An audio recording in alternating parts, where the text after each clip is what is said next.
Shrikhand sweet తయారు చేసుకోవడానికి కావాల్సిన పదార్థాలు: పెరుగు, పంచదార పొడి, డ్రై ఫ్రూట్స్, ఇలాచీ పౌడర్.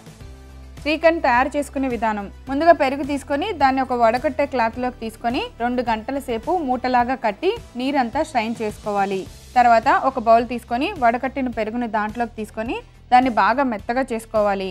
దాన్ని బాగా కలిపి క్రీమీలాగా అయిపోయిన తర్వాత దానిలో కొద్దిగా ఇలాచీ పౌడర్, పంచదార పొడి వేసి కలపాలి. ఇది బాగా కలిసింది అనుకున్నప్పుడు దానిలో కొద్దిగా డ్రై ఫ్రూట్స్ వేసి కలపాలి. ఇలా తయారైన శ్రీఖండ్ని బౌల్స్లోకి తీసుకొని వాటిపైన డ్రై ఫ్రూట్స్తో గార్నిష్ చేయండి. అంతే, ఎంతో రుచికరమైన శ్రీఖండ్ రెడీ. ఓకే అండి, చూశారుగా మా వీడియో. మీకు నచ్చినట్లయితే మీ ఫ్రెండ్స్కి షేర్ చేయండి, లైక్ చేయండి. మా వీడియోని సబ్స్క్రైబ్ చేసుకోవడం మర్చిపోకండి.